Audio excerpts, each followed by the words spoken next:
Hello. So today we are going to take you along on a little tour of what it means to take care of dairy goats on a daily basis. If you don't have goats, or maybe you've been curious about dairy goats and what's all involved, we're going to show you around our small dairy goat operation. We have 8 does total.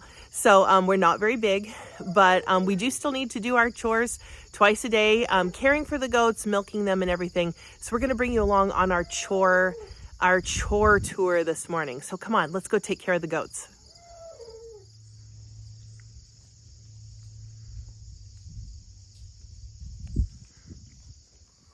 So we have our baby goats divided into 2 stalls. The girls are in one stall and the boys are in the other. They're just old enough that that's an appropriate thing for them.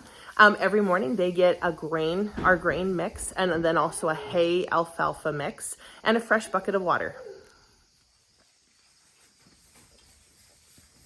These are our girls enjoying their breakfast.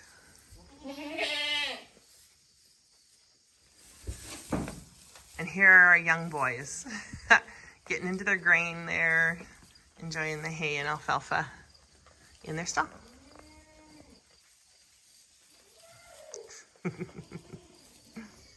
So this is Cody. Come here, Cody. There you are. Hi. This is Cody. He's our herd sire. That means he's our buck here at Big Red Barn. And he's everybody's daddy. So he also gets the same treatment as everybody else. He gets his grain in his stall. He gets his hay and alfalfa on the floor. And we even open his back door so he can kind of get out and keep track of what's going on in the yard. He spends a good deal of the day up on the fence and just watching what's going on in the yard.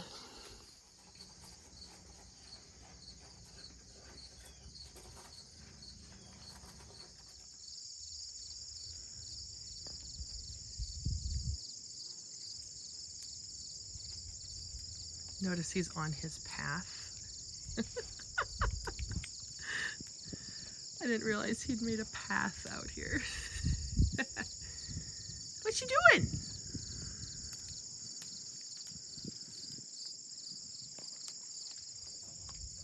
I'll scratch those horns. Does that feel good?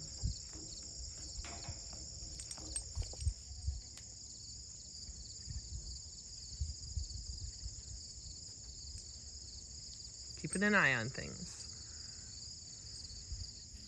So here I am standing outside of the goat pen of our 8 milking does who we're going to milk here in just a minute. Overnight, they've been in the stall. They've had just hay to eat, and that is on purpose because the milk they give in the morning then isn't flavored by the alfalfa. It's nicer for drinking that way. But they've been in the barn all night. This provides protection for them. And just make sure that they're in a nice, safe, quiet environment where know that they're going to be okay overnight. And also that they've got food and water close by and that they'll be in good shape to go outside and do some exploring then during the day. Our milking does get a little different treatment at chore time. They are going to get their grain while they are on the stand. So we're going to let them go here and get started with our milking process here this morning. They'll get their grain on the stand and then their hay and alfalfa back in their pen. So this is a fun part of the milking day. We have one that's confused today, but for the most part, our goats know which 4 are first, and they also know where to stand. This is something that they have determined on their own. They've determined which group of 4 they're going to be in. Like I said, I have one confused one this morning who's trying to horn in. But they have decided which 4 come first, and they have decided where they stand in the milking order. I need to lock them in so they don't get creative here. But this is something that they've decided, and we just encourage it because it helps keep the milking order organized, and it helps them just know where they need to go and dive right into their breakfast. So now that the goats are milked, I have a little bit of work to do in their stall here. Since they already got their grain on the stand, I need to put their hay and alfalfa in here and also fill up their bucket of water, which they seem to have completely drained. So we give them hay and alfalfa in the morning. The alfalfa just adds to the nutrition. It adds to the protein of what they're getting in the day. but it does flavor the milk. So we give them hay and alfalfa in the morning and then just hay at night, because the hay does not flavor the milk. So then if we want to drink some of it, we drink the morning milk that's not flavored. I say it tastes green, and that's really hard to describe, but that really is how it tastes. It tastes like grass milk or alfalfa milk. So that's how we do our feeding here in order to get milk in the morning that doesn't have that greenish flavor to it. So I'll get started here. So I have their stall ready for them. We've got blobs of hay and alfalfa. We've got their water buckets. I'm also, I've added a water bucket to their water. 8 goats in this stall will drink a fair amount of water, but also remember they're producing milk and they're gonna need more liquid in their bodies just to do that. And if they're producing about 1.5 gallons is where we're at right now, they're gonna need the liquid to do that. So I let them out a different door, out into the outside. Let's go ahead and open this door and see if they find us.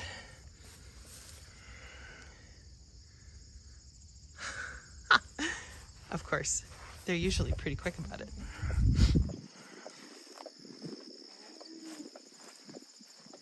Come on, guys. Where are you hiding? Oh, are you stealing hay from over here? Come on.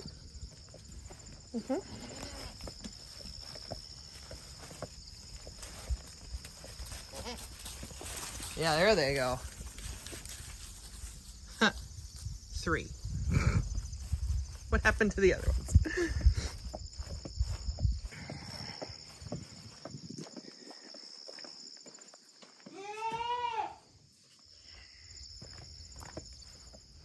I found them.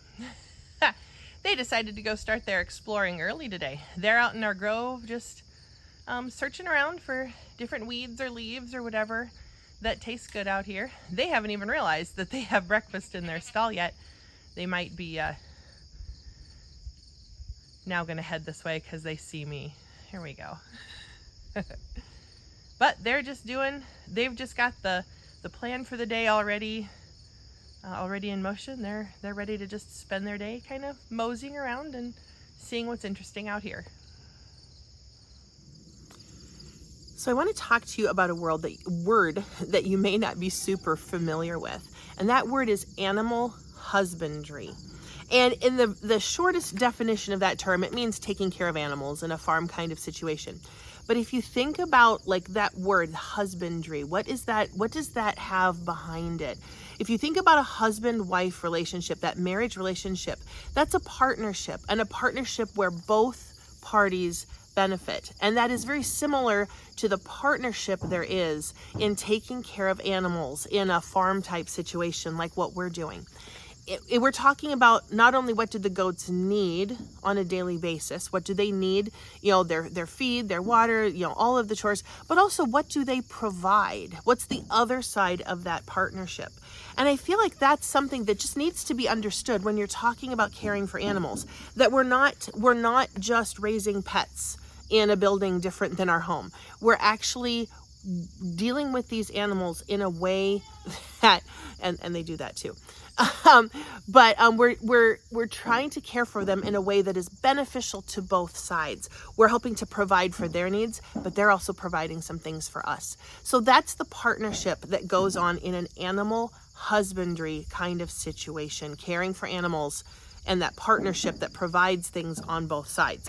Now, if you think about like taking care of goats, being a farmer, whatever, there's a different word I also want to suggest to you, and that's the shepherdess. Who is the shepherdess?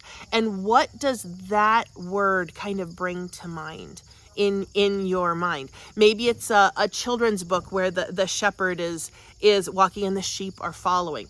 Goats are not dissimilar from sheep in that way. When I show up in the pen, right now they're eating their breakfast, so they're busy doing other things. But they will talk the minute I come in the barn. They'll holler at me and tell me I'm late, or whatever.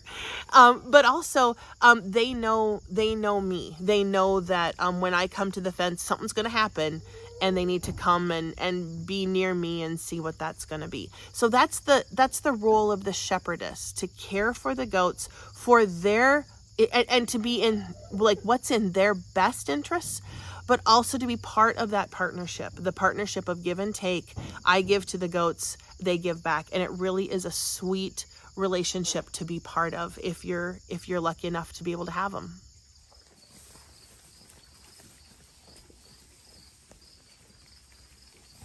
Hi, lady. Hello. You need a little love? Okay. Little head scratching. Yeah. Have you had a good breakfast? Yeah.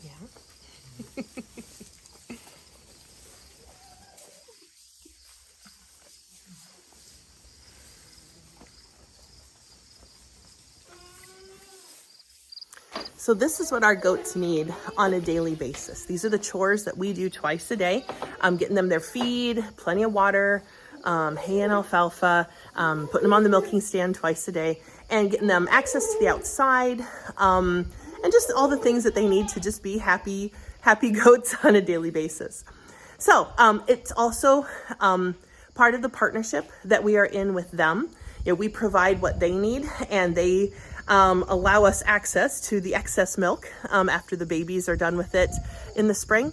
And if we plan well, these 8 goats provide enough milk for us to make it through an entire year's worth of soap and lotion production. We freeze the excess milk in the summer so that when they're dry through the winter and before the babies come, we've got plenty to do what we need to do for our goat milk soaps and lotions. So this is the partnership of working with horses. I'm sorry, my horses are behind the camera. It made me think of that. But this is the partnership of working with goats and just being in that animal husbandry kind of relationship. In our next video, we'll show you exactly what goes on when we are milking our dairy goats. We do this twice a day, and it is really just kind of a sweet time of being close to the goats and kind of making them more comfortable for the day, but also getting a product that really helps our what we need to make our products, our goat milk soaps and lotions. So join us for our next video, where we're going to talk all about that, and we'll show you exactly how it's done.